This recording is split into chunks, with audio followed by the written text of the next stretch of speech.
What's up, guys? Hope y'all having a good day today. Um, so I have been a wrestling fan for almost 12 years now. Brock has been a wrestling fan as well.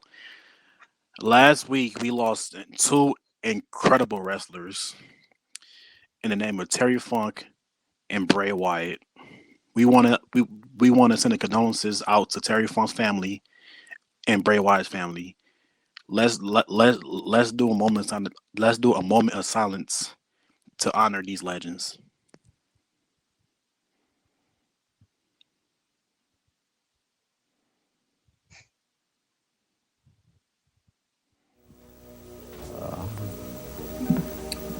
They opened up a little small track in Danville called it Dixie Speedway, and they wanted to get some black drivers, and they thought they didn't know who to approach, so they went to the police department to find out what black guys had speeding records, things like that. So they told them they want somebody who could drive a race car to see me. So that's how I started racing. As Matt told us earlier, trying to become the first African-American driver since Willie T. Ribbs and join Randy Bethea and the great Wendell Scott. He did he drove the car exactly what the car wanted him to do. He got out early. It looked like a little tight, but he kept in the throttle and he got a good lap. And wow, way to go! There you go. Woo-hoo. That's it. That man, Tony Schumacher, wins. He is the champion for an 8th time. But Antron Brown, if Tony Schumacher loses, becomes the first African-American to win an NHRA title. 376, Antron Brown is the top fuel champion.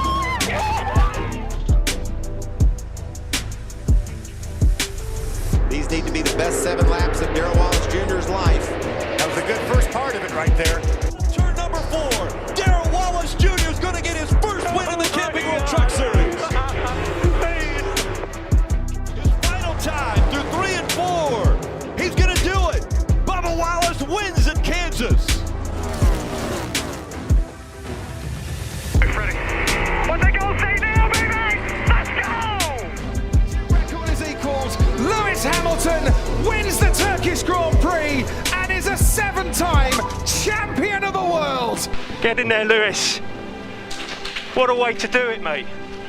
What a way to win your 7th world title.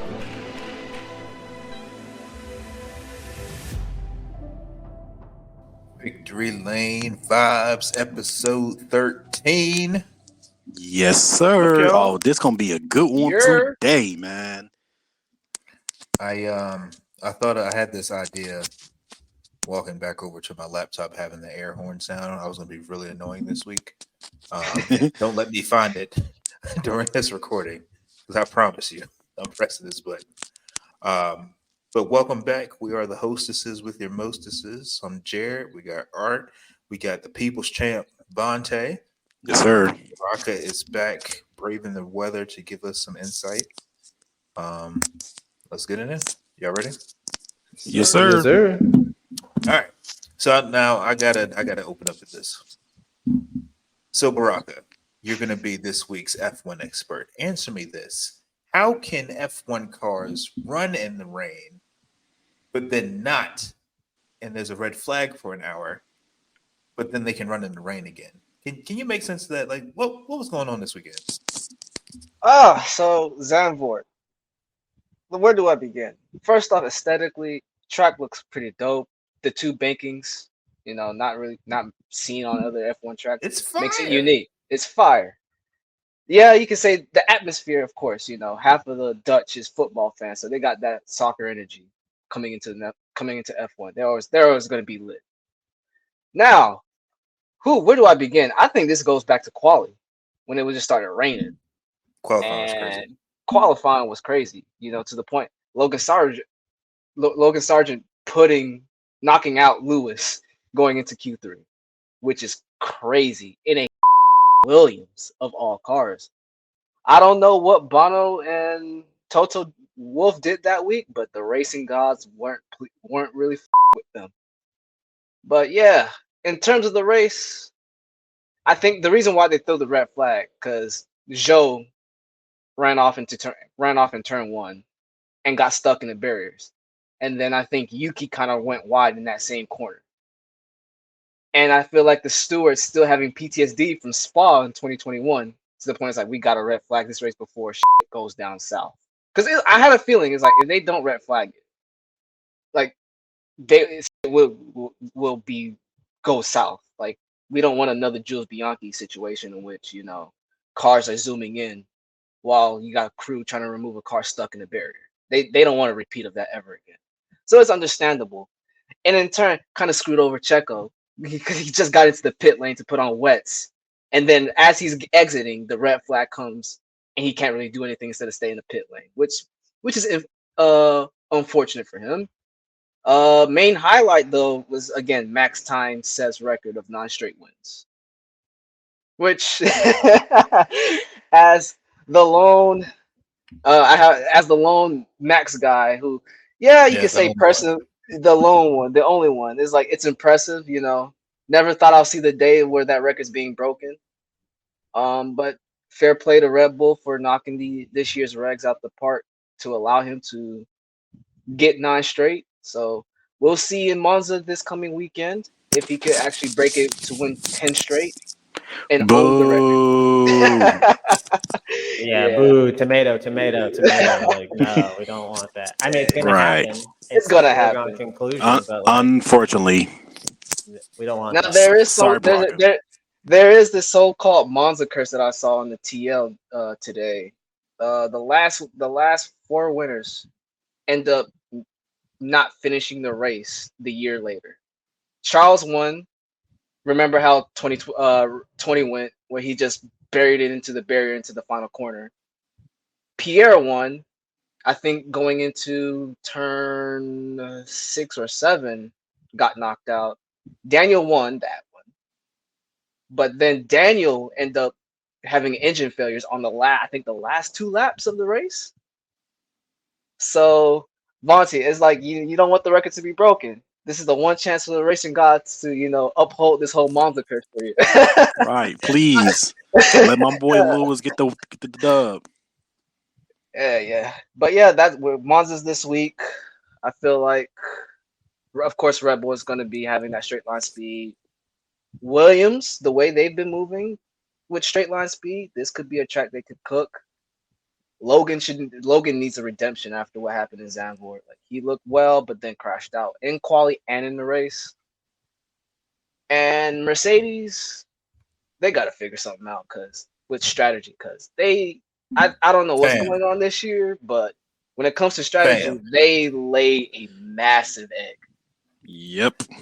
I don't think I've been that mad at Mercedes probably since Abu Dhabi in 21. Bro, what do same you mean dog. You're not gonna listen to Lewis? What do you mean you're not gonna? He's in the car. Clearly, he knows what tires to have on the car.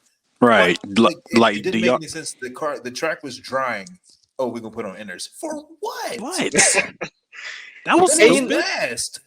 Nah, Jared, do you know what even sucks? Zandvoort was possibly their best chance to get a pole. Yes. It was like if you watch practice all weekend and you saw outside of Red Bull and probably Fernando Alonso because he's carrying Aston Martin. Fernando, right? It's Fernando. He's carrying Stroll, which is actually his actual name, but Lance Stroll. He's holding that team back. And so this was their best chance to at least get a P2 or P3. They had it right there. And they had it right there. Because Ferrari stunk it up the entire weekend. Yep. Like, I don't know what's going on over in Maranello, but coming from last year, starting last year off being the fastest car on the grid to now being superb, being surpassed by Aston Martin. You're about to get embarrassed by McLaren. Williams is knocking at your door, and Mercedes is now bouncing back after relying on the no side pot cars for a year and a half to the point they finally woke up. It's like, nah, we can't run this anymore. Where does Ferrari go from here? So, yeah. Anytime it rains, it automatically levels the playing field. Like, yes, the Red Bull's still going to be fast, but the Red Bull is OP when they have DRS, or if they're if the conditions are fast enough for them to just fly, they got it. But I love races when it rains, especially in the little middle of the race, because you got to call an audible. It's just like Mercedes was not thinking with their heads. They should have just listened to Lewis. The last time they listened to Lewis, he won where we can't go no more in Russia. That was a fun race. Yeah, but very. But that was Monza was actually really not Monza. What you call that track? Zandvoort. That was fun. I like that last turn because it has a lot of banking like a NASCAR track. So it's really fun to see what line they take through there. And like the bowl, like where they gotta, I guess, drop down to either third or second. And you would think, like to us NASCAR people, the bottom is the fastest way, but people actually hit track limits at the top, which is kind of it's like strange. I think You like what's wrap it like isn't a it? bowl. I think isn't it Homestead or which race where you see NASCAR drivers just hug the wall going into the corner throughout? Which track? Homestead, and then Kansas too. Kansas. So it's like it's the same thing going into I think it's turn four. That little bulb. Yeah, they Las just Vegas too up there as well, or no? Vegas. Late in the race, you can get a high line. Okay. But yeah, overall, I think that was possibly the best race of the season because of like the weather played a factor into it. So much happened, and like again, I don't want to do Max prop here, but like the way like Max was like I think P3, Checo was way ahead, and then in 2 laps cut the time from I think 23 to almost 7 in 2 laps in the wet, and it's like what more can Checo and Alonso do? That Max is coming regardless. Max is coming. So, and I think Checo came out and said that the upgrades that they brought to the car really don't suit his driving style. I'm like, oh, they did it for Max. But it's still like insane. Like you said, like Red Bull maximized these regulations and they're blowing everybody out of the water. It's not even close. And I don't think it'll even be close next year. Honestly, they can just rerun this car and they'll probably still win by at least 10 to 15 seconds. It doesn't make any sense. Heck, word on the street is that they might send this year's car to AlphaTauri. And like I said in that one podcast, a Yuki podium would hit like crack. a Yuki Tsunoda podium would hit. So I'm excited. Get better, Danny Rick. I hated to see you wreck the way you did, trying to do the right thing and not destroy Logan Sargent. But that was brutal to watch. Very. Danny Rick's seat ain't looking too comfortable for him right now. The way I know already. Liam didn't finish in the points, but the way he raced during the race is like, and he's racing in Monza. If he does pretty well, it's like, ooh, it's looking like it's very spooky for Danny. So let Liam get points. Let him finish in the points. Here it is. That is the very last thing Daniel wants, is for Liam to get points. Go back to Super Formula. If he wins the Super Formula Championships, for people who don't keep up, it's done.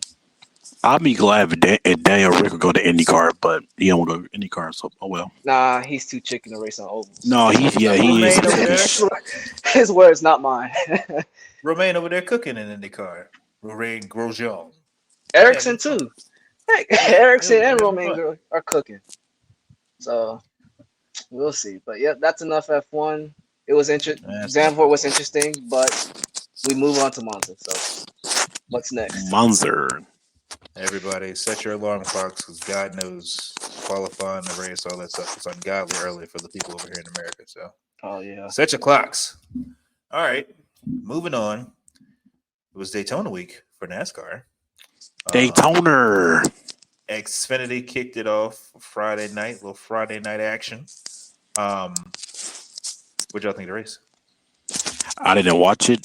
A lot of crashes going on. Obviously, it's Daytona, but Justin Allgaier got that photo finish win from Sheldon Creed.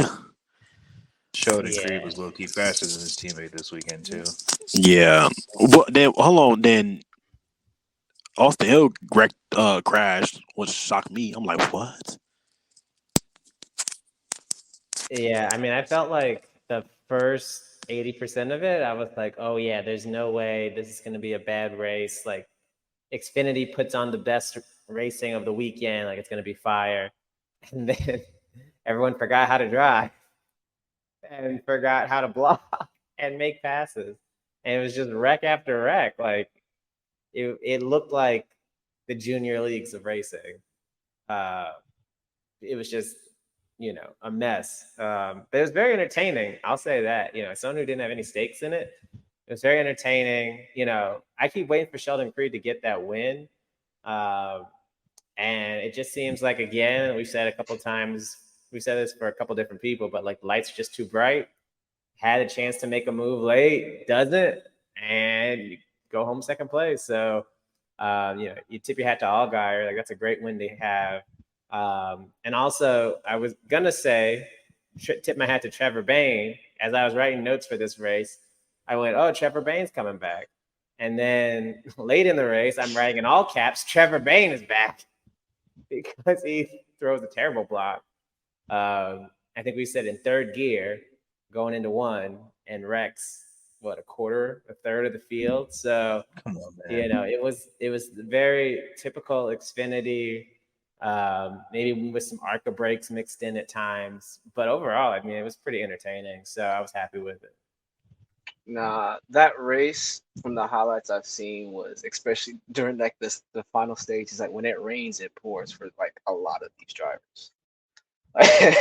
Like the Trevor Bayne situation is like, dude, I actually felt bad for you, Art. I can't lie, because he was like, I know it's like, oh man, Art is gonna be ecstatic, bro. He's gonna go. Art was going, it's like, yeah, Trevor Bayne, and now I saw it's like Art is like yelling, just cussing out a storm after that. Well, yeah. Well, like I just hate like bad driving, I guess, for lack of a better word, right? I just don't like dumb moves. And like that was just such a dumb move. Like you have to know you can't make that move. Like yeah, let him go, especially going into turn one too. Yeah, like they'll probably pack in behind you and he'll drop back to 30th. Like it's fine. You don't have to block every single. Like that's a move I would make in the video games as a kid, right? Like I'm in first place and no one's gonna pass me no matter what. To hell with the consequences. And then like I wreck myself. Like that's the kind of move that it was. So now Art was like, if you saw that, there was like that TikTok in which I think the two sons pranked the dad acting like they broke the TV, and the dad's reaction, so it was like, God, God, like that was Art on Friday for sure. 100%. I know that for a fact. I'm going to save that video in my phone right now.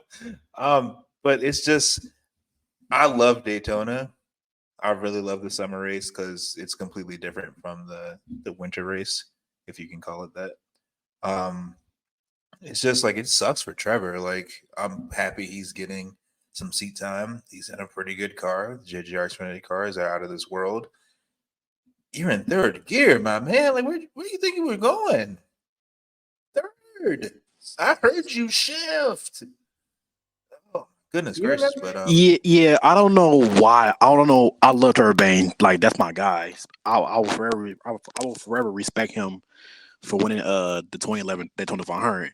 But my man's, what was that? Do you remember that race like way back when, where it's like I might have been Charlotte or somewhere where Kyle Busch just like laid back and got a huge run, coming to a restart and just passes everyone on the outside. It's like he thought that man a cheater. Yeah, it's like you thought that was going to be the move he was going to try. It's like, I have to block this now. He's 30 miles an hour faster than me. It's like, no, he's like 2. Like he's inching behind you. Like he's not going to drive around you. That's like the first thing it made me think of. It's just like, oh, I have to block this immediately. And it's like, no, dude, you don't. Like you have, I don't know what it was, maybe 10, 15 laps to go. Like plenty of time left. But, that's why they run the race, right? Yeah, that was a mess. I think Sheldon Creed's day is coming. I think he's definitely learning from Austin. I just think maybe Talladega he'll get his. I wouldn't say. I think he wins this year. It's just interesting to see how how Xfinity people clearly think how the race should play out, wrecking themselves in third gear. Speaking of wrecking, arguably the most stressful, intense race that I've watched in a very long time. Oh, same, my brother, same. We were the Cup drivers, Daytona, Saturday night, under the lights. I've never seen them have more in-car cameras in years. Thank you, NBC. Did we have a foot cam? I think was it? Yes, they did. Yeah, But Ryan Blaney's car. Because they talked about him in qualifying. How he was, why is his foot on the brake? I'm like, I don't know. He's got 2 feet. He's got to put it somewhere. Right. For free? For free. On the right. Just got the feet out for free. Right. Right. $5 subscribe up there, so it makes some money. Anyway.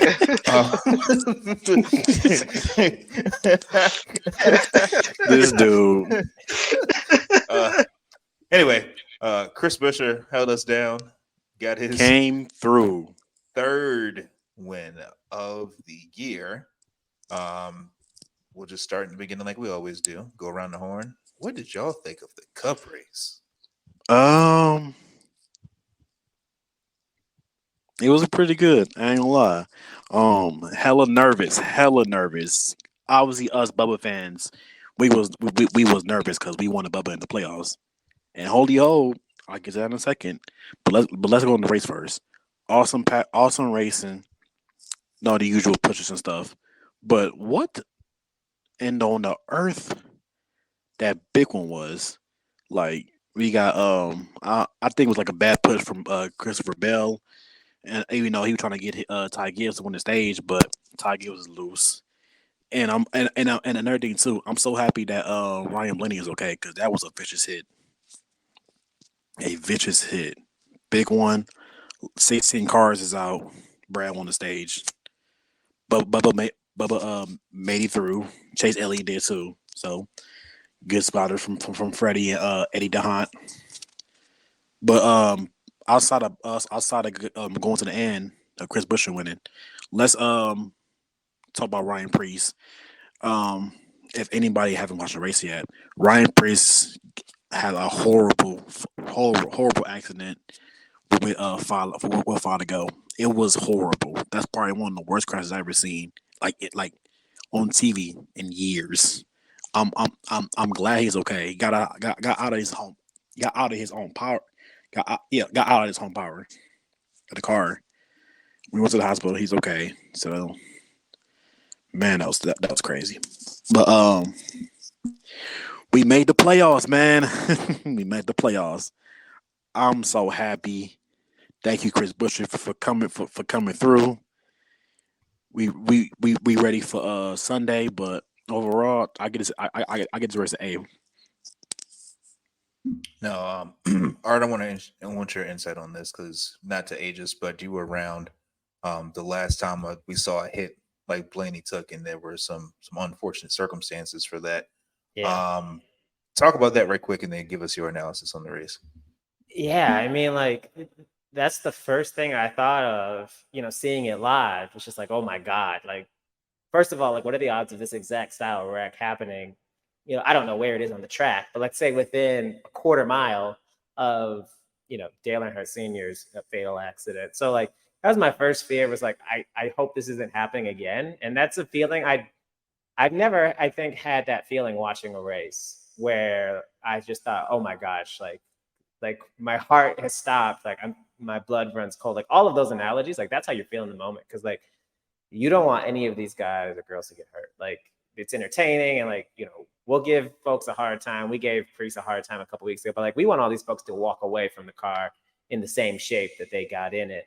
So it was just that fear, and they showed the slow-mo of the wall bending, and it was just a really violent crash. And for a sport that is known for having violent crashes, this is a top tier in terms of violence type of crash. So I'm just thankful that he's okay. But yeah, that's like the first thing that just comes to my mind. Is like, oh God, is this really about to happen again? Like, I don't think the sport can survive, another incident like this happening in the modern day. with all of the changes that have gone into these cars, because then it makes it feel like, is that all for naught? If, these kind of accidents are still having the same kind of results. That was my biggest fear. But the race itself, I mean, it was all gas, no brakes. Like, it was exactly like what I want from a Daytona race, minus those two accidents, Blaney and Preece's.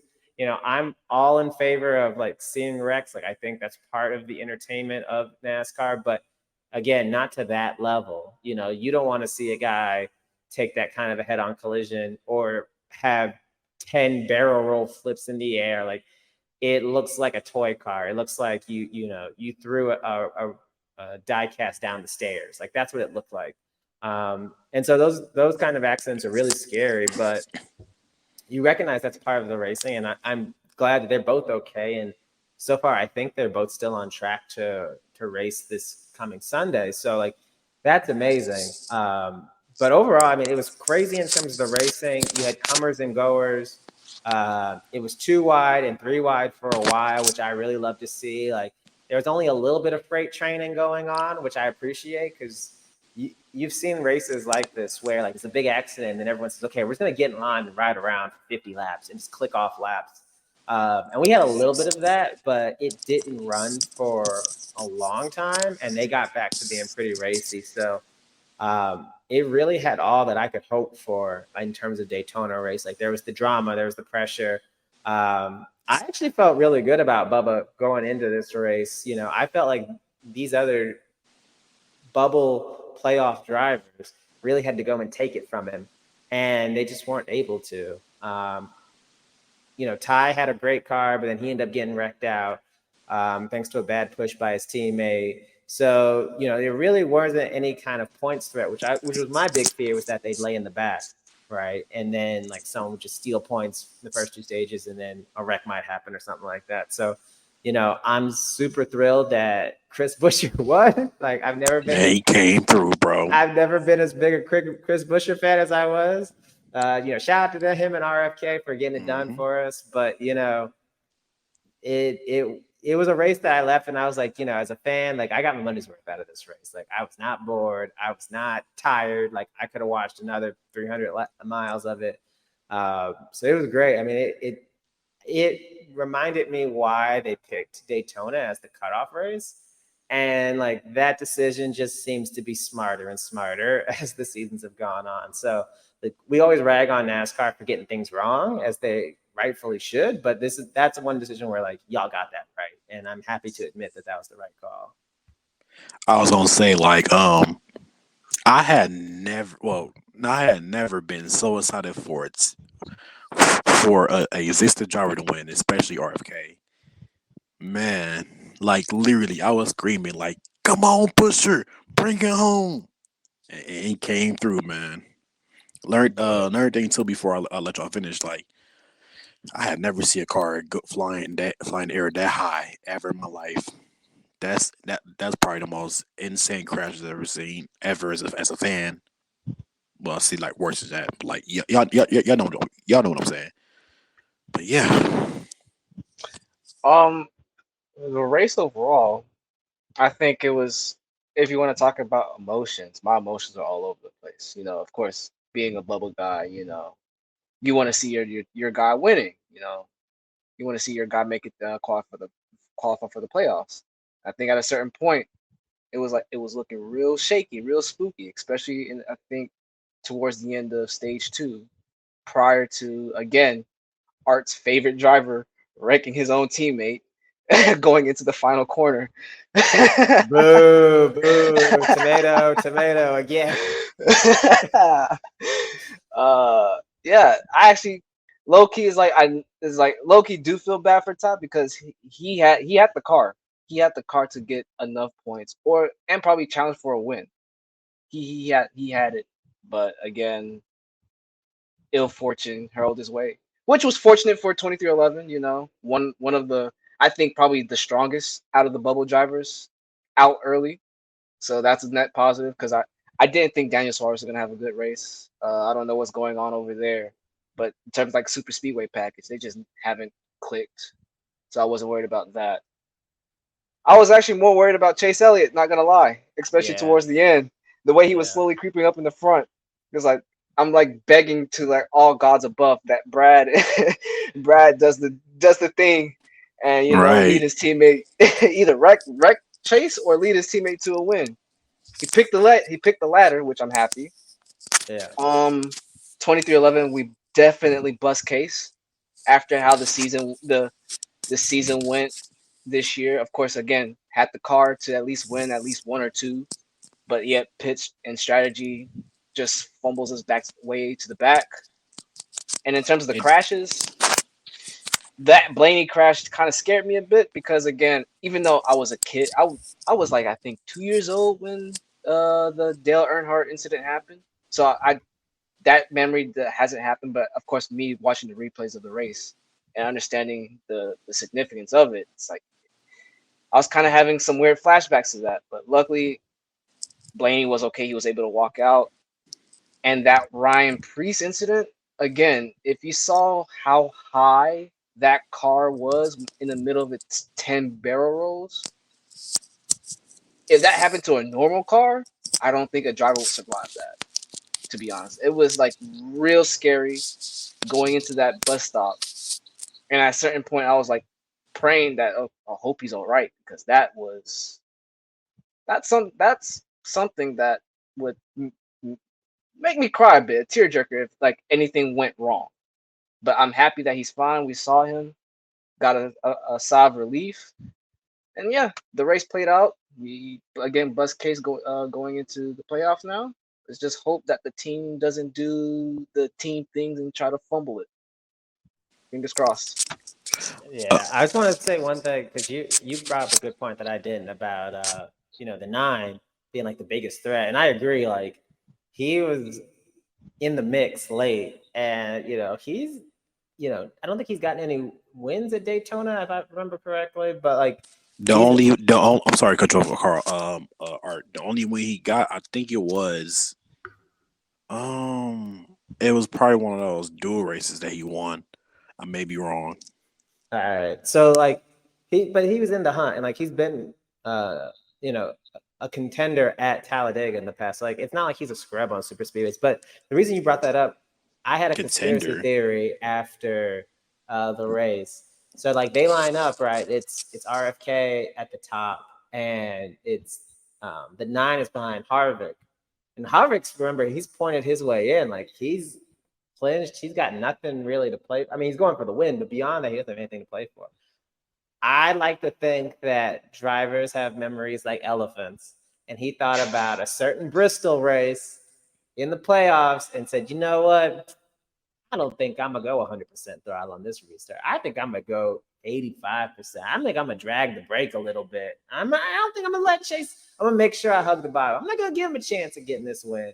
I'm going to make sure these RFK cars clear me, and I'm going to just ride and finish, a top 5 finish and, like, take my butt to the playoffs. Like, I'd love to think – I want the SMT data from Harvick on that restart because – I just feel like that would be something because Harvick's old school. He comes from that class of drivers where it's like you piss him off. It's like you piss me off. I'm gonna hold that in until it counts. Oh yeah, right. Kevin don't play.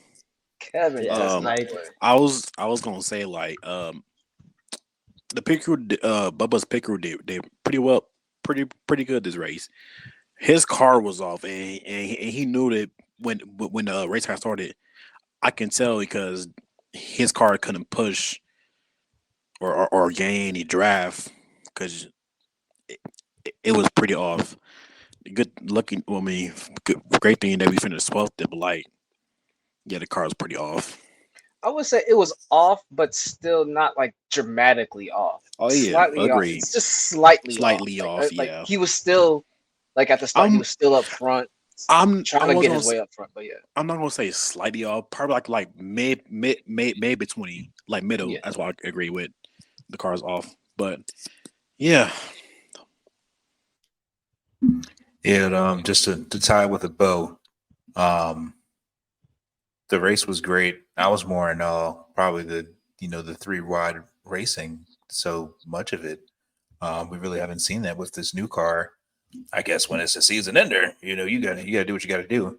But it's really interesting how the side drafts work and how the cars pull each other backward and forward when there's 3 rows of racing. That was probably the most stressful of times because you never know when all hell can break loose. And nobody wrecked going 3 wide. Nobody Yeah. I wrecked saw going that. 3 It was wide. like, But let's go 2 wide, and then we play we lose smash. all form of raceability. It's insane. So if you were there in person, I know it showed really well in person. It looked really good on TV. Brian Blaney's wreck was super duper scary. Thankful that NASCAR made the changes to their car after Talladega. I don't even want to think about what would have happened if they didn't add those additional crumple zones in the front end of that car. We might be having a different show tonight. That was insane. I haven't seen a car get air like Ryan Preece's since Elliott Sadler right there, Talladega. Again, glad he's okay. I'm gonna open this up because I'm gonna segue this into the next topic, but something has to be done about this car. I should not be able to see the driver's helmet in 4K on national television and the slow motion replay of that wreck. And I can't speculate what happened, what made the roof flap fly off, but something has to be done. The roof flap, the net came off. Yeah, the net came the off. net Came down. The roof flat came off on like the first roll when it hit. I'm guessing I heard on DBC and on AD where whatever the latch is right here or right above their heads is like kind of flimsy. That part's made of aluminum, I guess, for weight savings. It showed because that was a frisbee. That should have been even harder. Yeah, that should have been harder to knock off, and that's when I got worried. Normally, when you see cars tumble and twirl like they do, the energy's dissipating. The car is built well. I had a feeling that he was going to be okay. I'm glad that he was able to stand up and like walk away. But I just got to think like the tension of his belts. Thank God his belts didn't snap when he was being thrown around in a car like that. Yeah. But that's priority one. Y'all got to see why the roof flap came off when this man's flipping 11 times. I was gonna say like there's nothing you can do having cars go in the air. Even the most stuff you even tried, it's not gonna work. It is a little bit, but like you can't do nothing about it. It's gonna fly in the air. But I kind of wish that like the roof hatch could have been even harder. Not none of that weak stuff. Like, come on, NASCAR, you gotta do better on that. It kind of reminds. The good thing is with this car, it kept Caprice, it kept Ryan Preece safe. It didn't. You didn't see that. You didn't see like the sheet metal, all the sheet metal from the roof and the windshield. Is all intact. But like how the 90s is everywhere. If I get what I'm saying. So I hope they can fix more of this car, but like it kind of did its job keeping it pretty safe. But I want more. Yeah, I mean, I feel like that car's made a quick trip to the R&D center up there in Charlotte, and I'm sure NASCAR is tearing it apart. I'm sure as we speak, since the race has been over, trying to figure out like exactly what happened to it. I mean, to Bonte's point, like the biggest thing to keep in mind is that like, and there's a lot of chatter online about how dangerous this sport is and like how bad it looked. And like they both were awful. Like they looked awful. And I remember thinking that the Preece wreck was the worst I've ever seen. Like I don't think I've seen anything close to that. And I do feel like if it was in the older car, I don't know if it ends up the same way. Like, I'm not going to say like it's worst case scenario, but like this car for all of its pluses and minuses is way more rigid than the last gen car. I'm not smart enough in this area to know if that helps or hurts, but I mean, we saw two of like the worst case scenarios, right? Nose on to the wall and then flipping and barrel rolling. And thankfully both guys walked away. Like they literally got out the cars and walked away. Like they're beat up, and they're definitely going to be feeling the effects of it for a long time. But like the fact that they're okay is a big win. I'm not trying to carry NASCAR's water here, but like that's a miracle in itself because, 2007, like that might have been a terrible, even with safer barriers put in, like that could have been a completely different story. So I'm hoping, there's been some talk as well online about like we need a next gen 2.0, hopefully that comes sooner rather than later, and like they can apply the lessons learned from this race and those accidents to that car as well to make it even safer. With the caveat of knowing that like it can never be perfect, right? There's never going to be a perfect car that like can handle every single scenario possible. Like there's just way too many variables. So you just try to cover your bases as best you can. But I'm just, like I said, thankful most importantly that they both were okay, because that could have been, like Jared's point, this could have been a very different, much more solemn show if things had gone differently. Yeah, for sure. Like I think going on to Bonte's point about like, if this was last year's car, sheet metal would be flying everywhere. And we'll be having a whole different conversation. It's like Wait. Sorry, Rock, for cut you off. I disagree with that. Why? Because if you take a look at Newman's car from 2020, the car was still intact. Yeah. But if it's the 90s, yeah, of course. But I definitely get what you were saying. Sorry for that. Yeah, no worries. Thank you for correcting me on that. I think, aesthetically, I think these next gen cars, they look aesthetically good. Like when you look at them, it's like, okay, that looks pretty good. But I feel like, again, I think NASCAR cheaped out on like just the internal parts. And ever since this next gen came out, there's been like not big issues, but like big enough issues that that caught the drivers, and which in turn caught NASCAR. It's like it's almost every other week they're trying to update this car to make it more safer, because they say, oh, we found out this issue here. Oh, we found out this issue here. I think it was last year it was a playoff race in which Truex, Harvick, and Bush all DNF'd because of, to Harvick's cheap. What was it? What did we say? Crappy cheap parts or something? Yeah. Yeah. So it's like it's like I don't want to believe it, because again, it will look bad on NASCAR if they kind of cheaped out on the internal materials of the car, instead of making it sure that it's like, hey, this car is like up to standard. If like the odd chance of like the Preece incident or the Blaney incident happened, we'll be in the know. It's like, okay, the car's done its job. It, like, again, the additional crumple zone kind of like saved Blaney there. But then you have like the roof flaps of the Preece car just coming off. You got the net completely coming off, and it's like, okay, that's a cause for concern, because in any other angle, depending on if it's on the field or the ill fortune that catches the catch fence and goes through, we'll be having a whole different conversation. So hopefully they figure it out in Charlotte right now, tearing that car from the inside out on what went wrong. Fingers crossed. So, yeah. Yeah, and like, I remember when they were testing this car, I'm sure a lot of folks may or may not remember, but there was a Talladega test and they had a crash test dummy, and they alleged that the damage from the test was so bad that the crash test dummy died. That was like the phrase that the drivers were throwing around a lot. So like there's been concerns about this car from the jump. And yeah, like to Baraka's point, like there's been a lot of little things that it seems to just not nail correctly. And yeah, it just seems kind of like a steady, slow drip of things, right? So like the first year it was the lug nuts were a big issue for like the first half of the season. If you had the 23 team, it was an issue the whole season. But like that was a problem. Like road courses and short tracks are still not anywhere near where they need to be.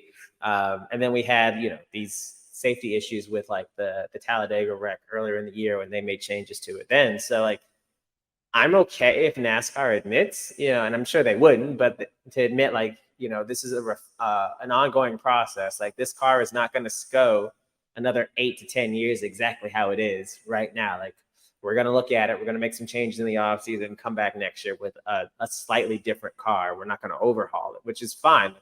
I wouldn't expect them to.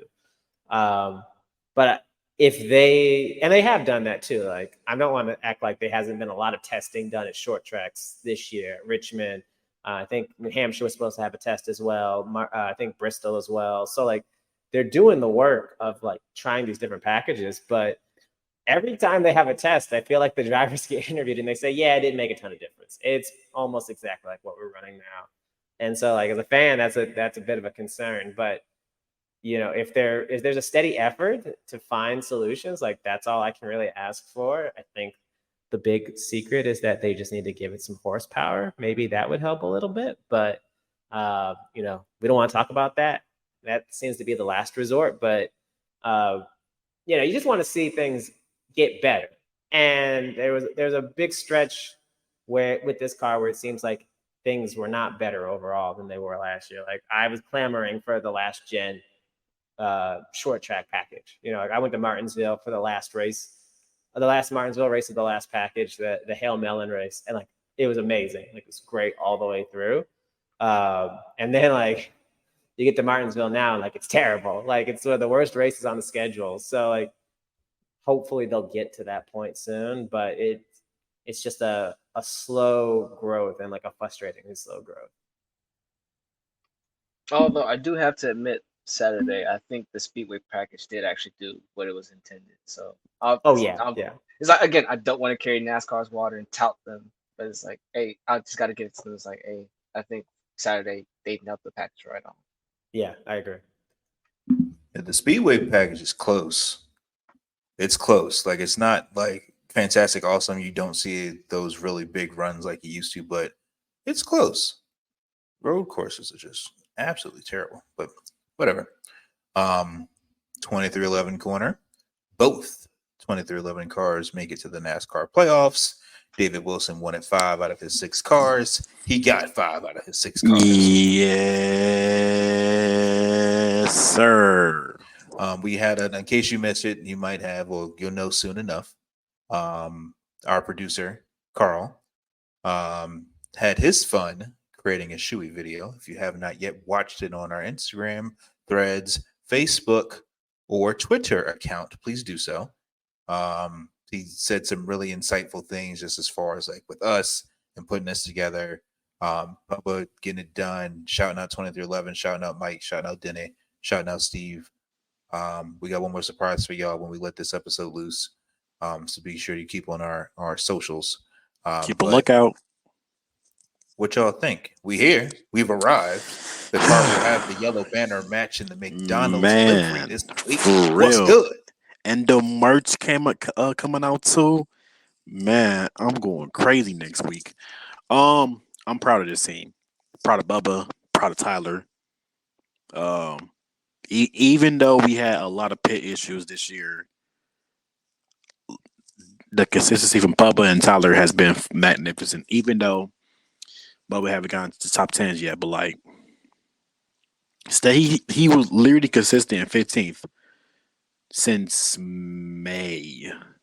Lost a little bit at Atlanta, gained it back at New Hampshire, and never left. Even if McDowell would never won, he was still would have been in 15th in points and would obviously made it. But like I know Bubba is about to cook this round. I'm telling you now, a lot of people will have him out in the first round. Like, but the tracks that he had, be for real. Darlington last year at a fall race, spring before the little incident happened, he was 10th all race. Fall, fall Darlington, he had finished 9th. This year for Darlington, he finished 5th. So he's very consistent at Darlington.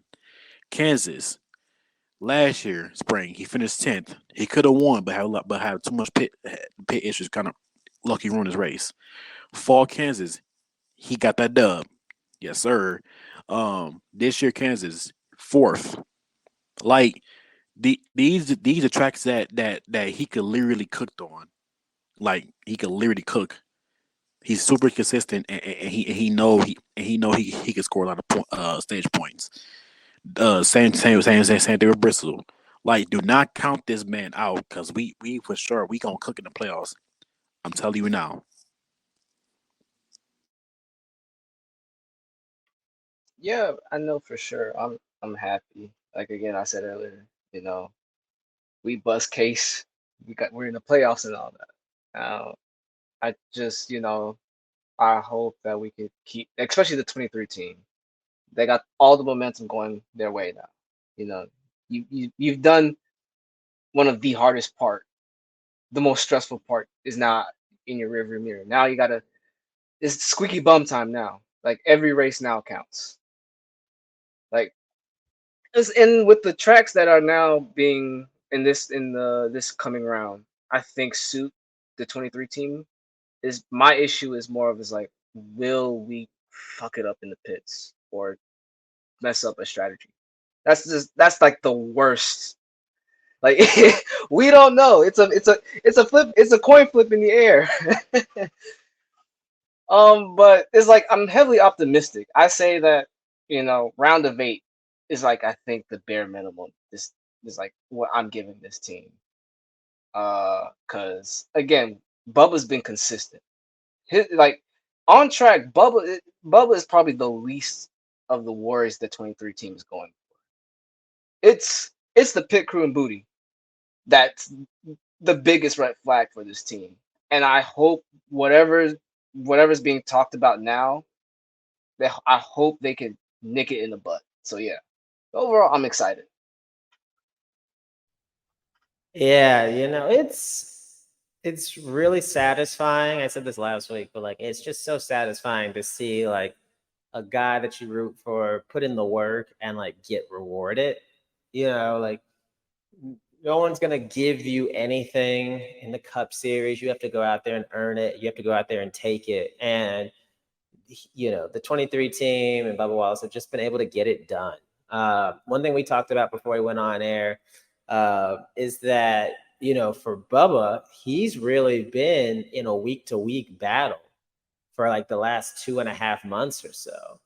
There's been a lot of repeat winners that have been chewing up a lot of those chances to clinch. But he was in that like 15, 16, 17 spot for about 12, 13 races. So for him, he's had to Since go. Darlington. Sorry. Yeah, so he's had to go into every week thinking I have to perform. Like, there's pressure to perform. Whereas if you're a guy like a Truex, Hamlin, Willie B, like they've been racing for points, yes, for the playoff, but they've almost been racing for fun, right? Like they know they've got a spot. So, we talked off air briefly about it, but like it's that concept similar to like football with the bye week. Would you rather come in and have that rest and be really refreshed mentally, or are you afraid you'll be rusty? And so like for the 23 team, like there's one thing they're not, it's rusty because they've been fighting for their life for a while now. So I do think that's maybe a slight edge that they have over some of these other teams, maybe. If you look at the first 6 races in the playoffs, the first 5 really line up well, like we've talked about on here for Bubba. I mean, the only one that gives me pause is Charlotte being the Roval.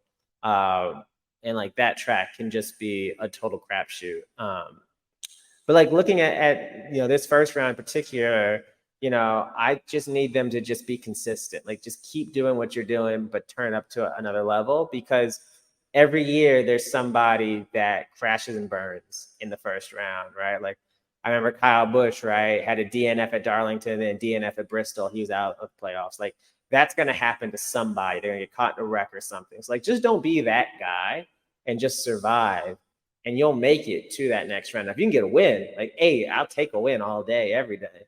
But just be consistent, keep putting in the same work that you've been doing. But yeah, I think the round of 8 is very possible for them. I think anything short of the round of 12 would be a bit of a disappointment for me, just because of how good these tracks line up for Bubba. I mean, outside of maybe the Charlotte, Oval, Martinsville, Vegas, like outside of maybe those tracks, these three are some of the best three you could pick if you're a 23. Like you had to hand lay out the playoffs for him, just in terms of they fit his style. He's run really well at. So, I'm excited to see what happens. I feel like if you are the 23 team too, like you kind of are playing with house money at this point too, right? Because like we've seen this week, like lots of people have him as like the first 4 out, right? So like no one's really air quotes expecting you to do anything. So like just go out there and prove them wrong, right? Like and then drive with confidence. and then keep in mind the race that Bubba won last year was literally a playoff race. Hello, in the first round. He wasn't even in the playoffs last year. He was in an only championship. Oh yes, he was. But like the last stage he dominated that race. Have y'all forget about that? That made no sense, man. I mean, everyone's talking about the Kansas win, but you have to keep in mind, didn't he run top 5 at Darlington this year? I want to say, He finished 5th. Yeah, he finished. Yeah, he finished 5th, but he got screwed out of the because the drivers who crashed kept their positions. Yeah, so like that's even more recent history. So it lines up well, but like again, nothing's given to you. You have to go out there and earn it. So I'm looking forward to seeing how their run goes. I mean, I personally feel very relaxed. I'm sure like the team isn't relaxed, obviously, but like as a fan, like I feel relaxed. Knowing that they got over this hurdle is huge. And I feel like, it's just such a huge weight off your shoulders, for that team that like I said, you're playing with house money now. So go out there and spend it and try to get everything you can out of it. And just see what happens. If they make a run, like that'd be amazing. I'd be thrilled with that. I just want to see them go out there and really fight for it, not, get a speeding penalty in stage 3 or, oh, we didn't get the lug nut on tight and you got to come back down. Like those kinds of things, like I don't want to see at all. Like if you get caught up in a wreck and it's just because you were battling hard, like I can live with that. I'm not happy about it, but I just don't want to see the self-inflicted mistakes. Because those are just what kills you. You can't come back from those in today's NASCAR. And like the issue with those self-inflicted, it's especially for 2311. It was like, especially at the start of the season, it was almost every other race where they just shoot themselves in the foot no matter what goes on track. Like Tyler and Bubba could drop a masterclass of a race, but then they screw up in the pits where it's like they fuck up the strategy and you see them, you questions like, what are they doing up in P15 or P20? It's like, what's going on here? So, but yeah, all I know is I got Darlington and Kansas circled on the calendar. It's like those 2 races, like I should see Bubba up top fighting for like the win or at minimum top 5, top 10. Yeah, I'll tie this with a bow. I'm not worried. The reason why I'm not worried, Bubba made it really far in the playoffs last year. And he had his team, he had his pit crew. The car just had a different number on it, but it was his car. They showed they could perform. That allowed them to be somewhat even kill on these last few weeks leading up to Saturday. He's ready. I'm looking at the schedule now. Arlington, he's good at. Kansas, he's won at. Bristol, he's won at in lower series. Runs really well at Texas. Obviously, he won Talladega at his first win. The Roval's the question mark. But Sorry, Jared. The Roval he finished, I think, 8th in. Keep in mind, Which is good enough. I know, but he got that top 10 in the Roval. I got faith in that. Which is good enough. If he's not bad, and if he doesn't misbehave in Vegas like he did last year, he'll be able to run Homestead. Don't see why he can't cook there. And he's won at Martinsville. Like there's round of 8 for me is at minimum, but the way the playoff schedule lays out, I'm a betting man. He could be in Phoenix with still a yellow sticker on his car, with more checkered flags, with a yellow banner on the windshield, and we pick who is going to take us home to the promised land. Like I told the chat, leading up to the podcast, he's fighting for a championship. It doesn't matter. He's 16th and he's got barely enough points to be there, or if he's 5th. Everybody's fighting for a championship. 16 drivers are fighting for a championship. Who's going to show up and fight for a championship? Who can get it done? Why can't Bubba win? He drives a freaking Toyota. That's one of the fastest cars in the field. Get out of my face. So it's really funny how to that point, you see a lot of NBC people, you see a lot of other NASCAR drivers who ain't in the car no more talking about something. Bubba ain't got it. Did y'all forget he won Kansas to advance his owner's championship to the next round? And then dominated Kansas too. Come on now. He mopped the floor with y'all moves. Whatever. It's just interesting how people forget he was in the owner's championship last year and made a deep run, made his team a lot of money. He's racing it for himself this year. We'll see y'all in Phoenix.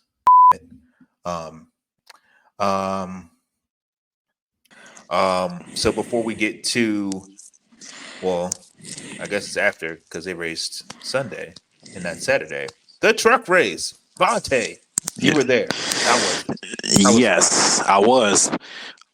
Fantastic, dog. Probably one of the best experiences I had in my life. So I took my friend with me. That's also his first race too. I met a guy named David Ashley. Also on Twitter. Part of the chat. Shout out to him. Then I saw Arca. Man, that win, that them cars coming through, man, that win in your face is going crazy. Got some diecast, obviously, I like my diecast and stuff. Arthur, joking, but like, saw the truck race. That truck race is so much fun. Obviously, Grant Enfinger dominated the race. Man, seeing it and then seeing him close in person too. That they won was so fire. Sad that Brad Perez crashed. You hate to see it. Excuse me, but overall, I had like a great time. There's a lot of people there. Like just because you see like the bottom is empty, it's really not. If I was there, it was packed, like massively packed. So I think this is gonna be like I hope they come back next year because I'm going back. Overall, successful day. I see everybody got their little NASCAR shirts on. Kyle Larson, of course. Yes, I dig it. I dig wore on Bubba shirt, of course. So yeah, had a lot of fun. Ate some McDonald's because it's literally up the street. But yes, sir. What do y'all think of Tomaszewski's L2 penalty? It's too harsh. Can you give me the backstory for that? Just right. His truck was illegal, extremely illegal to the point where he got fined $250,000. He lost 5 playoff points, 25 season points, and it was 75 until his crew chief is jobless until further notice. Was it 75 or I thought it was 25? I think I know he lost 5 playoff points. I think it was 75. Let me pull it up. Okay. Google. NASCAR issues L2 penalty to Tomaszewski and Thor Sport Racing. Yes, he penalized his team 75 points and 5 playoff points for the illegalness of the truck at Milwaukee Mile. Jesus, I saw that. So when he did the pass through, he obviously made some ground, but it Loki kind of took him a while. But yeah, that was insane, man. Yeah, so he already won the season opening race at IRP. Yep. He started last, had to do a pass through penalty, and he finished 7th, which means that truck is still fast. Yep. As fast can be. What y'all think? Should he been penalized more? If a car that's too illegal, like extremely illegal, then yeah, of course. If you ain't cheating, you ain't trying. Right. Yeah, like I was gonna say, yeah, like I love the innovation, air quotes, of NASCAR. Basically, when teams find ways to skirt the rules. But there's this thing called the Holy Trinity, right? Of things that like you can't touch, like without getting the hammer dropped on you. And it sounds like this is a case where they did one of those things and they touched one of those places. But it's interesting, right? That like I wonder if they're going to change the rules any, because like if he's already won and he's clinched the next round, like this really doesn't hurt him that bad, right? Like theoretically, he can just go now win in the next round and just keep motoring on and just use the next couple of weeks maybe as practice or whatever. So like I'd be interested in seeing if like they change the rules any in the off season to try to make this a situation where it hurts more. Maybe you remove like the automatic bid to the next round or something like that. But that's pretty steep. Like that's one of the worst penalties I can remember in a while. So since JGRs, not a JGR, SHR. Right. Like I think they might have said, you know what, maybe this is a chance for us to just push it as far as we can and see what comes up since we have already clinched.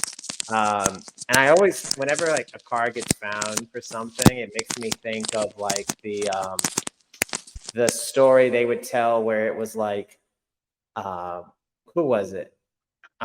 Maybe like in those 90s, like 24 cars or something. Like if they get caught for one thing, it's because they want you to find that thing, but they've got 3 other things that they don't want you to see. So like, we'll take the L for this, and you don't see these other things that are illegal behind the scenes. So I have no idea if that's the case, but if it is, that's a smart play by them. So we'll see what happens with the rest of the playoffs. But like that truck was very fast, so it didn't hurt him too badly. Well, yeah, I was gonna say if you ain't cheating, you ain't trying, but it led his crew chief being jobless again till further notice, which is the flip side of that coin if you get busted. But You're in the worst time in the playoffs too. Like, be for real, dude. Oh man, it's spooky hours over there. But he probably he's going to the next round probably. But man, let's see where it goes.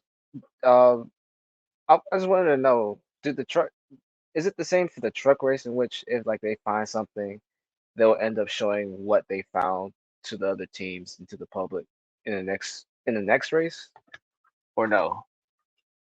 Or if I heard it wrong, because I know in the Cup Series, I think they do it.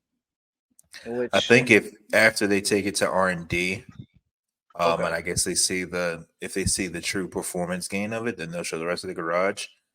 Because I mean, SHR was hella legal, but they were still hella slow. So what did you learn by cheating except being more poor? That's the SHR problem. But yeah, we'll see what happens. But can't lie. I hope that crew chiefs probably should be on Indeed.com by now, looking for job opportunities, because it's not looking good for him right now. It's time for everybody's favorite segment. Hashtag Ask Bonte. Make sure you get questions. All right. Hold on. We gotta get some theme music. Shut up. We gotta get some kind of theme music for it. Go ahead. But I'll read the questions this time. This is my segment. Hold on now. You don't even know what questions we picked. Yeah, I picked the questions. Yeah, we picked the questions. No. You answer them. Oh my God. Yeah. Lordy. Fine. Go Your job's to answer the questions. Your job's not to pick the questions. Yeah, whatever. Exactly. Now, come on. All right. So first question. This is from our Lord and Savior, Phil in Espanol. Shout out Phil. Lord, hi Phil. If Bubba gets a top 20, will you do another shoey? I'm not doing a shoey. So stop asking me to do a shoey. The only time I do a shoey if he wins. That's it. If I would do a shoey if he wins. All right. A race or so the championship? I have. Say it again. The race or the championship? If he wins the championship, I'm doing a double shoey. Okay. All right, man. I hate it. All right, you heard it here first. You heard it here first, folks. If he wins a race, he's doing a shoey. one. If he was a race, I'm doing shoey. If he wins the championship, I'm doing a double shoey. All right. Okay. We will be there. We will be Yeah. there. Follow-up question. You gave us, well, the people will know this by now. If they gotten this far in the episode, they would have seen the video. You were a great corporate person, and you had some Dr. Pepper. When he wins, what's going to be your drink of choice? McDonald's Sprite? No, Dr. Pepper. Again? I thought you. Hey man, I was gonna make it hard on you. Get some McDonald's Sprite cooking. You know that. no, I'm gonna get some. Actually, when he wins, I'm gonna DoorDash me some McDonald's. I'm gonna give me a big ass meal, by the way, too, and some McDonald's Dr. Pepper too, and they do my showy. Oh God, but yeah. Oh man. Question 2. Dr. Pepper in the shoey. Oh dear. That is that's something. Oh, welcome, Robert. See what the bet was last weekend. Yeah, You you'll got a see. video to watch, too. Yeah, you'll see it tomorrow, man. You'll All see right. it tomorrow. This next question comes from at Wifflebender. Thank you for listening. Wifflebender asks, we know Bubba can win it all, but can his team perform at a high enough level to get him a title? Yeah, like if the team if the pit crew and Bowie work work extremely well, heck yeah, they can do that. If Bubba Cook start cooking, of course, like we not out this yet. A lot of people have us out the round of 16, but we for the fight. We for the fight. We for go crazy. I'm so serious too. Like Bubba got this. He knows how to do this from last year. So I'm not worried. He got this. Like to the point where I went to VCU. VCU had a Final Four run. They made a shirt for every single round they got to. I'm kind of hoping NASCAR gets really silly with this merch. I want a round of 16 shirt, round of 8 shirt, championship 4 shirt, and I want the one where it says he's a damn champion. And Lionel, shout out to Lionel. They had made the championship. Oh Lord, they had made the championship 4. Diecast said, I mean, if you're doing championship, yeah, I'm gonna need y'all's pre-order that because I'm gonna need that in the collection. Gotta have. I'm only gonna give Lionel a shout out when some of these Bubba diecasts don't DNP because that's facts. A lot of pre-orders this year, and not a lot of them have made it to my front door. No, we barely. We barely get any Bubba diecast this year, which is pisses me off like massively. I'm still mad at DMP his All-Star car. Yes, bro. Oh, that pissed me off. I'm so mad about that. Cause that was gonna be my birthday gift. But nope. Top 3 fire Columbia schemes, man. Right. Now I gotta find something else. Let's see, we got one more. I'm gonna ask Bria's question. Bria, thank you for asking. Bria, what it do? Ask Bria, yes. She asks, who do y'all think is making it into the round of 12 with Bubba? Obviously Ross, Kyle. Okay, the usuals besides Stenhouse, McDowell. Besides Stenhouse, McDowell. Hate to say it, Ryan Blaney and Joey Logano. Oh, you don't think Logano's gonna defend this crown? Hell, I don't know about No, that. it's been lackluster this season. Besides his win at Atlanta, but ever since his win at Atlanta, it just haven't been clicking for him. But would you say that's more like Penske than him? Because I know Penske has. That's true. But like, look, also Logano do be having a lot of bad seasons. Yeah, especially how like 2017 was. But like, y'all get what I'm saying. Okay, hot take. Let's open it up. First we're out. Barack will kick us off. Bonte is giving us his opinions. What's yours? Who going? Stenhouse. Ooh. I say this. I didn't know until I think yesterday. Ford dominates the playoff field. but I feel like they maybe. I think 2 or 3 of them might go out in the first round, in my opinion. Stenhouse for sure. I think Blaney could. Joey, it's a flip of a coin. In that 4th spot, I don't know. It's like outside the Say it with your usual. chest. Do it. Say it with your chest. You know right what? now. My heart, I don't like Ross Chastain. I want him gone quick. I want him out. So yeah, those are my Say it 4. with your chest. Wow. No, I'm I playing. respect it. I respect it. All right. Nah, I respect that pick. I like Ross personally. After the wall ride, he won me over. So I'm one of those people. But After the one ride, he rolled me over. Yeah, we get it, Art. We get it. anyway, I think my Later. first 4 out would be. I'm also gonna go McDowell and Stenhouse. I think those are kind of layups. I say that now and watch them come back to bite me. But I think those are my first 2. After that, I'm gonna go Blaney. He's 1 point above the cut line right now. He might have a concussion and hasn't raced well for big chunks of the season. So I'm gonna go with him. He's not a driver I'd want to put stock in right now. I kind of just want him to go away for a while and come back healthy next year after Daytona. And then my last one, that's hard. The only other 2 drivers below the cut line right now are Harvick and Bubba, and I think both of those guys will run well at Darlington and Bristol. I have plenty of faith in Logano. I think I've said this in the chat this week, but I think he's a crafty veteran who will find a way to get points to survive. Looking ahead, I think it's probably a coin flip between Brad and Tyler. Those are the next guys up. Whoa, Brad. Whoa. I mean, those are the next guys up, and they're only Yeah. separated by like a point. So it's not like there's, this huge gap. Like that's 2 spots on the racetrack.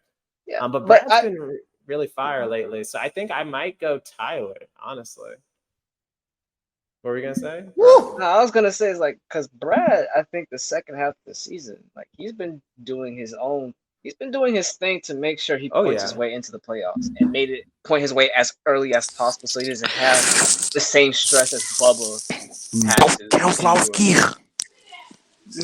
Sorry. Speaking about it, I hate to pivot back to Daytona. It was still hilarious to see him go in circles, though, just to take out the fire. It was hilarious. But that was such a big brain move. Like that's a 3,000 IQ move. Yeah, I give him big props for that. That was one of the. Joey said the most funniest way, like the most calmest way. No. Joey said it the most calmest way, but it was hilarious. Yeah, it's like the reactions from the drivers made it even more funny. Like I think Tyler was just like, Truex was like, "What is man doing?" And his spot I think is like, "Beats me, man. I don't know." And you know what made it funnier? Yeah. If Brad wasn't the one where we can't have cell phones in the car anymore. He ruined that when a live tweet through a Daytona red flag. That's why they can't have their phones in the car anymore. Talking about something, oh, this would be funny to tweet. I bet it would if you didn't ruin it. Can you imagine the TikTok that RFK would have put out if they could have had him record while he was doing it? Shout out if we're gonna shout out folks tonight. Shout out RFK social media team because they are one of my favorite teams to follow. Like they be cooking every week. I've done social media like in the past for jobs, and like it is not as easy as people think it is, and like they just consistently deliver. So I really like them a lot. They be cooking. Sometimes it be funny. I mean, like not even that. Just shout out RFK just in general. Man, I thought Brad was about to just put a for sale sign on the building and said, "I'm done with y'all." Right. But then they got that win at Bristol. They won Bristol. They clearly have speed that no other Ford team is touching right now. Not even Penske. Even though Brad hasn't won a race yet this season, those two cars are always together. If one of them has a good race, the other one's right there. If one of them has a bad race, the other one's right there. If they maintain the consistency that they have right now, one of them, or if not both of them, will be sticking around here come round of 8 time, looking into Phoenix and saying, what do we do to get there? Speaking of that, while I got the mics on me, I'm going to go ahead and give you all my first 4 out. McDowell's gone, Stenhouse is gone, Ryan Blaney's gone, and I think Christopher Bell also leaves the building. Boo. Damn. Sorry, he wrecked his teammate in Boo. front of the Yeah. race and ruined Dang 20 it. other drivers. Dang it. And he made my blood pressure rise because Eric Almirola and Chase Elliott were right there within an earshot of winning. Shout out Kevin Harvick for being the SHR car with some sense and remembering how Chase did you at Bristol a couple years back. But no, he's cooked. Bye. See ya. He wrecked Wow. So he's gonna be Hey, the but you first got Toyota but driver to get out. but you rated. but you have to understand, like Bub, like this Bell clutch twice. All right, I'm gonna come back to this. If Bell win the championship, Write it Final down. Four. Write down the tape. I got This you. is I got you. 2017. Hey, I yo, gotta right say, there, Lake right there, time on I got August you. 30th. Hear this. I'm gonna come back I to have hope this. for Bell. I have hope for Bell. I think he could clutch up like he did last Oh year. yeah. Oh yeah. All I'm gonna say is there's a reason why he had to have 2 walk-off wins. I ain't trying to hear that, There's bro. a- But okay. There's a reason why He had dominated to win. Morningsville. What are you talking about?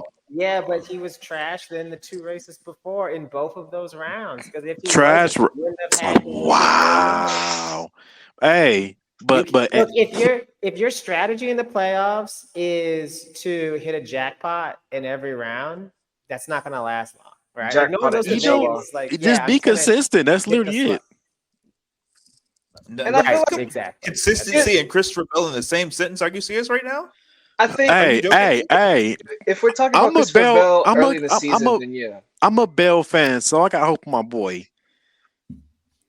Hey, I'm just Team Toyota, so know it's you're like a any Bell Toyota fan. wins, but I know I you're can't Team lie. Toyota too, but that's the But- weakest Toyota right now. yeah, I can't lie. All right. After The I only think, reason but why after is Tyler Daytona Reddick though. right there. Yeah, After Daytona Yeah, though, Yeah, but, after Daytona, like you can't. yeah. Hate to see it. like I had to clown him. It's like you weren't. I think before the show is like we talked about it. It's like yo, he screwed over Ty in Daytona. Yep. Like it's like again, say what we want about Ty. Like Ty was in a position like at that time. I think He they was showed a cooking. lot. Like he was cooking it, and Ty I was think they showed here it is they showed a live table. Ty was above Bubba Ty was right at there. the point of the incident. He was So- numero uno, El Capitan.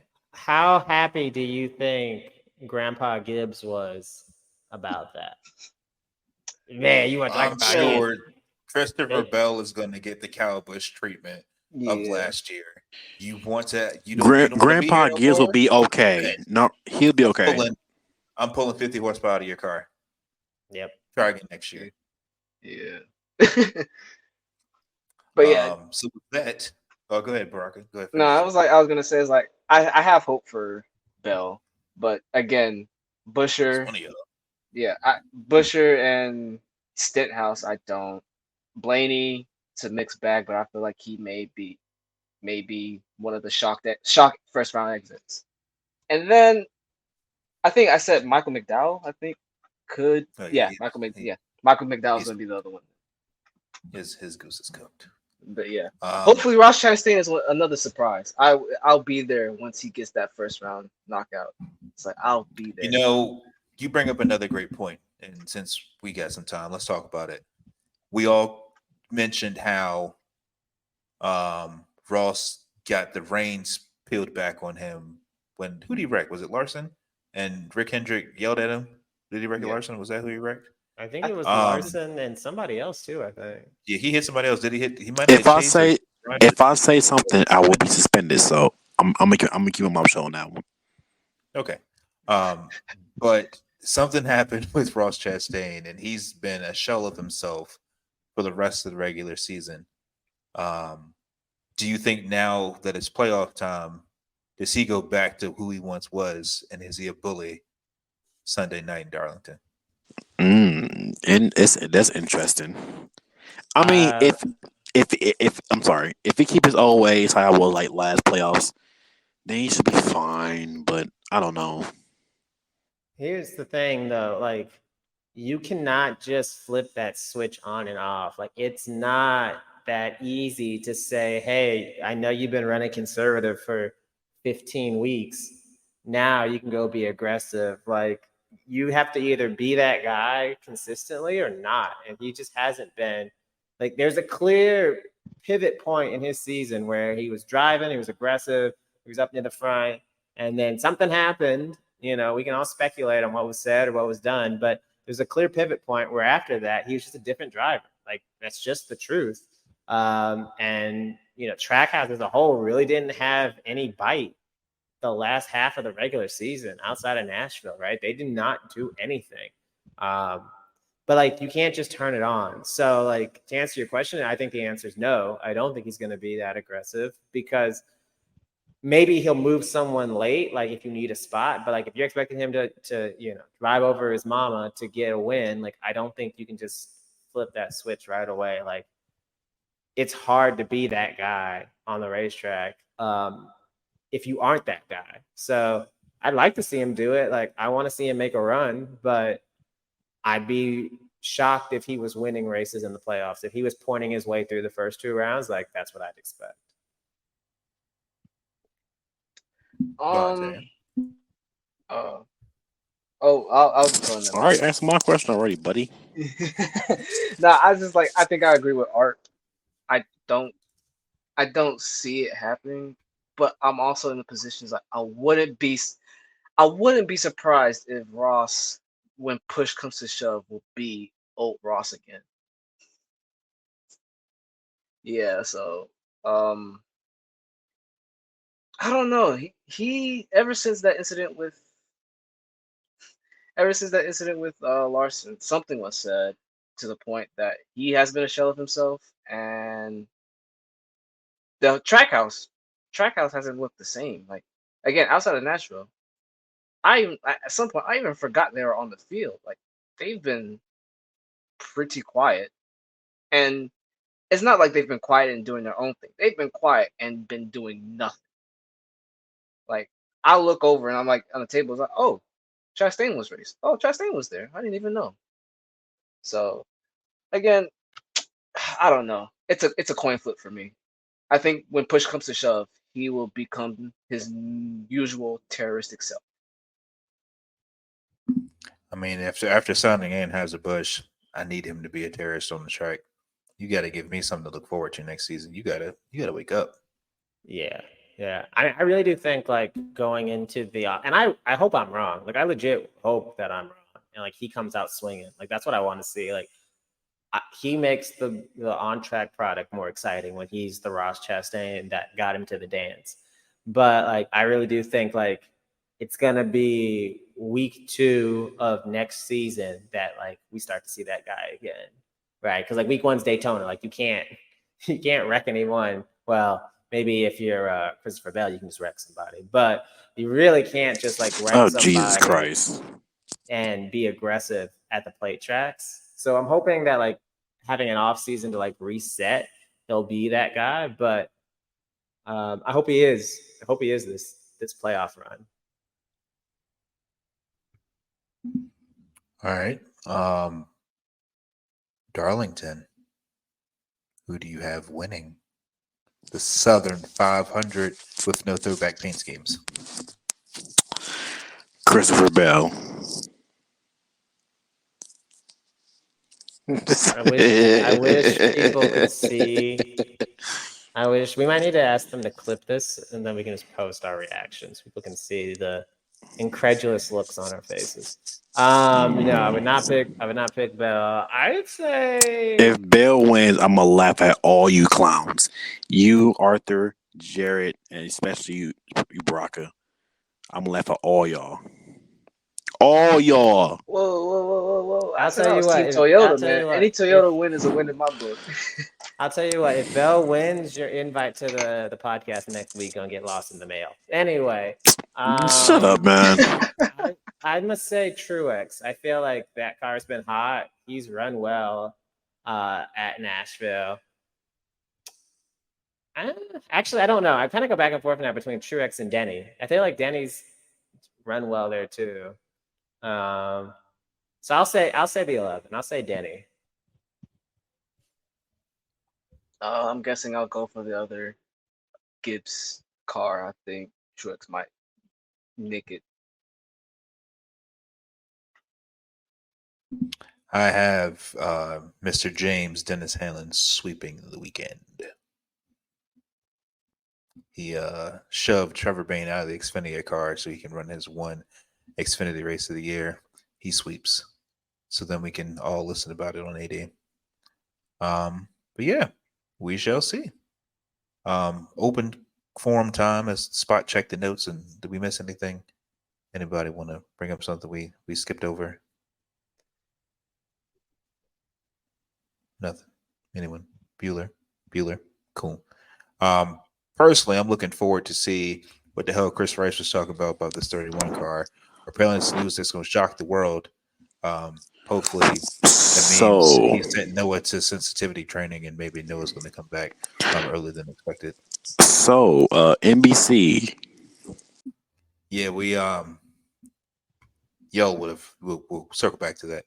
But yeah, some of the NBC commentators had some choice words in regards to Bubba being mentally fragile, about him skipping his pre-race interview.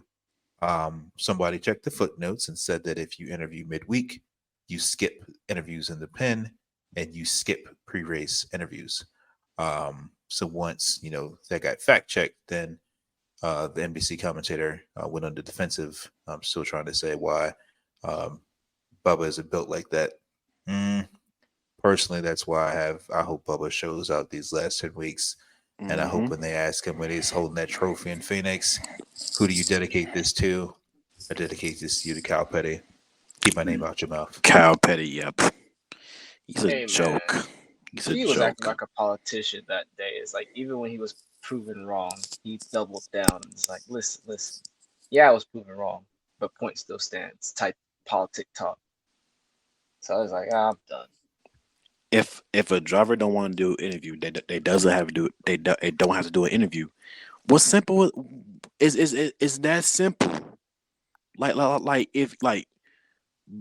I don't blame Bubba for not declining an interview. Like I am trying to get into the playoffs. Let me be. I am trying to focus on one thing. I don't want to talk to anybody right now. It's so frustrating how he bash him. Like that's disgusting, man. Bubba has been going through so much these past couple of years. We let that man let him be. It's frustrating.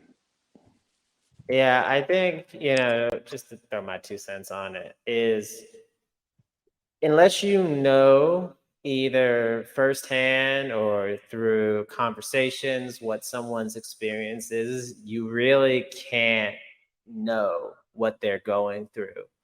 And so, none of us, Kyle Petty included, know what it's like to be the only African-American driver at the Cup Series level. Like there's a very, very short list of folks that can say they know what that experience is like. And it is just something that's very different. We've seen in other sports where you've got those trailblazers that come in, right? And they're the first, and they have to deal with and struggle with the fact that they're the only person that looks like them amongst all the other competitors in their field. Kyle Petty doesn't have to deal with that. And, for Bubba, he's doing it in an era where social media is now very prevalent. When Wendell Scott came up, racism was terrible, awful, but everyone that was racist couldn't have a direct line to message you on the internet, or to comment on something that you want to promote.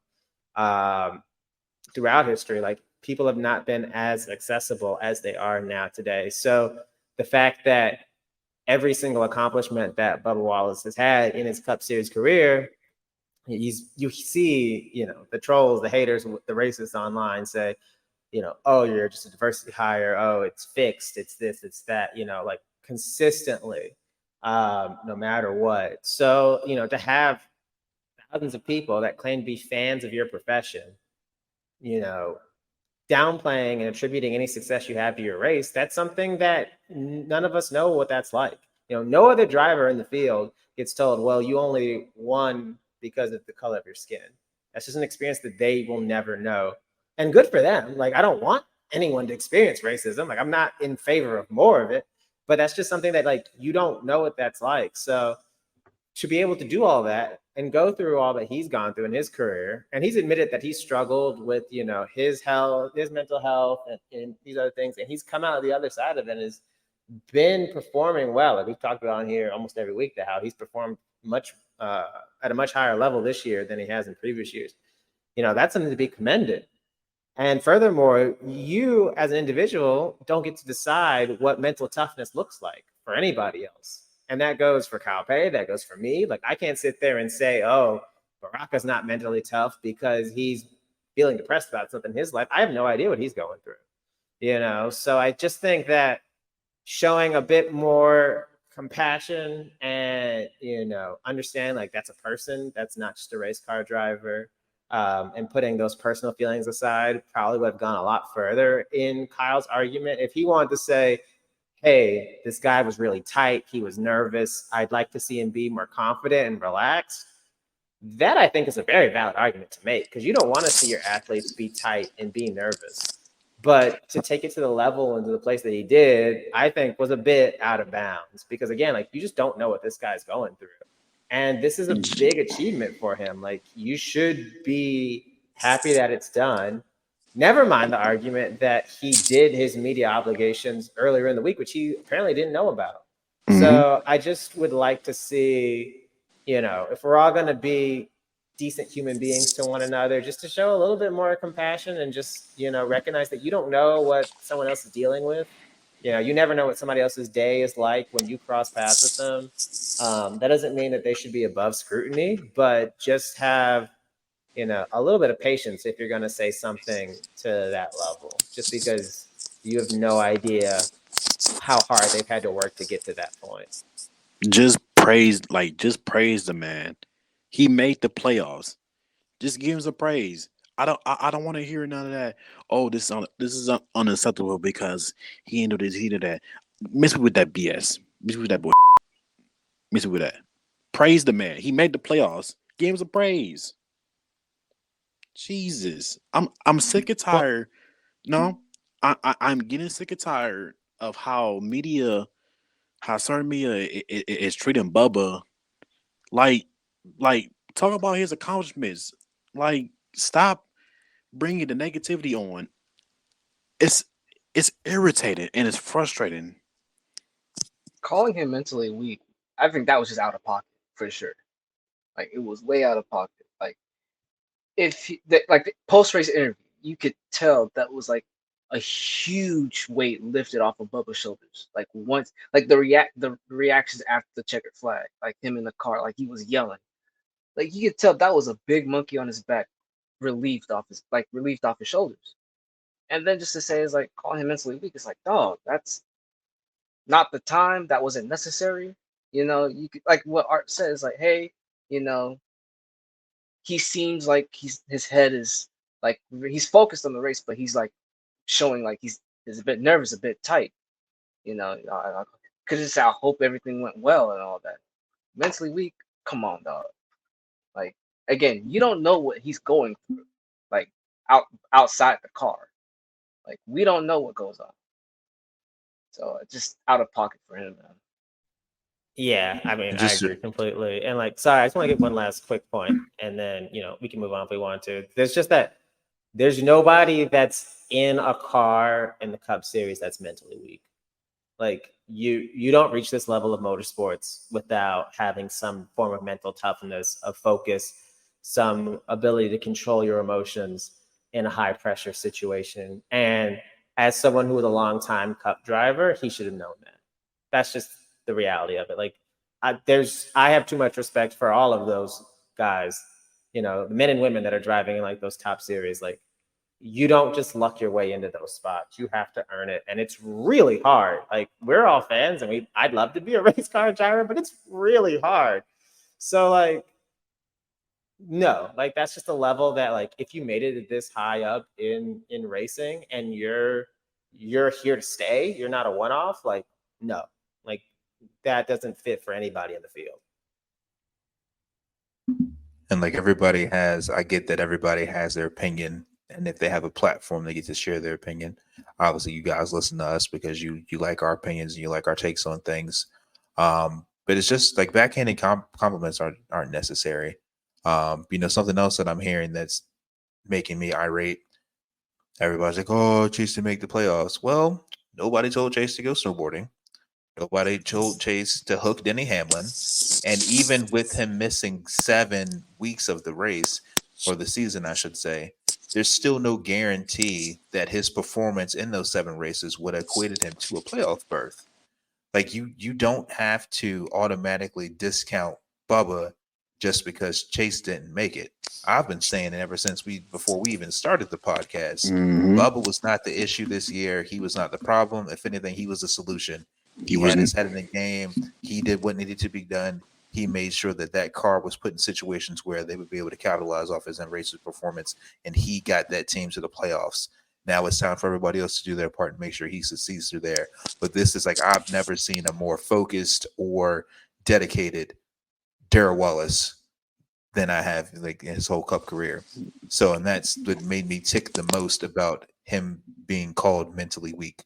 Because if you knew what this man went through and the preparation he put on himself to make sure he was successful this year, and he wasn't a shadow in his own race shop that he's helped building right now, like then you would know and give him props for what he's accomplished so far. There's 10 more races left to go. And with that, ladies and germs, we bid you all farewell. Stay tuned to the socials. We're going to post Bonte's video up here in a short. Like, comment, subscribe, give us 5-star ratings, send in your questions for Ask Tom Bonte. We'll see y'all after Darlington. We out. Peace. Peace. See ya.